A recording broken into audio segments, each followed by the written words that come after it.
সম্প্রতি নারী নিরাপত্তাহীনতা ও ধর্ষণের বিভিন্ন ঘটনা দেশজুড়ে ক্ষোভের সৃষ্টি করেছে।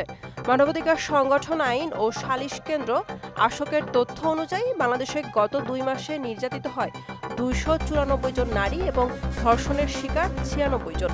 এর মধ্যে 44 জনই শিশু। আর মার্চ মাস মিলিয়ে ধর্ষণের শিকার নারীর সংখ্যা শতক ছাড়িয়েছে। এতে দেশজুড়ে চলছে বিক্ষোভ মিছিল। সকলেরই দাবি ধর্ষকের সর্বোচ্চ শাস্তি। অনেকে আবার বলছে জনসম্মুখে ফাঁসির কথা। কিন্তু আমাদের দেশের আইন কি বলে বা অন্যান্য দেশে এ ধরনের ঘটনায় কি ধরনের আইন প্রচলিত আছে তা জেনে নেওয়া যাক।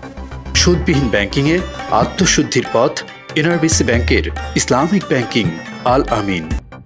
তৎকালীন সরকার 2020 সালে নারী ও শিশু নির্যাতন দমন আইন 2000 সংশোধন করে ধর্ষণজনিত কারণে মৃত্যু ইত্যাদির সর্বোচ্চ শাস্তি হিসাবে মৃত্যুদণ্ড নির্ধারণ করে।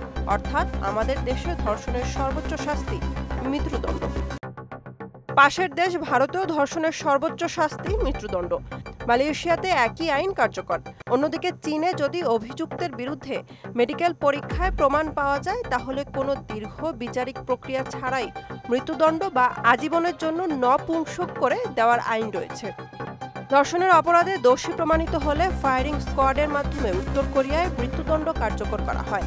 সৌদি আরবেও ভয়াবহভাবে এর বিচার করা হয়। এক্ষেত্রে অপরাধ প্রমাণিত হলে মাথা কেটে মৃত্যুদণ্ড কার্যকর করা হয়। আফগানিস্তানেও ধর্ষণের শাস্তি অত্যন্ত কঠোর। অভিযুক্ত ব্যক্তিকে জনসম্মুখে গুলি করে হত্যা করা হয়। ইরানে ধর্ষককে মৃত্যুদণ্ড দেওয়া হয়, কখনো ফাঁসিতে ঝোলানো এবং কখনো কখনো পাথর ছুঁড়ে মৃত্যুদণ্ড কার্যকর করা হয়। আবার যুক্তরাষ্ট্রে ধর্ষণের শাস্তি নির্ভর করে অপরাধের ধরন ও রাজ্যভেদে আইন অনুযায়ী। এক্ষেত্রে 30 বছর পর্যন্ত কারাদণ্ড দেওয়া সহ কিছু ক্ষেত্রে যাবজ্জীবন কারাদণ্ড দেওয়া হয়।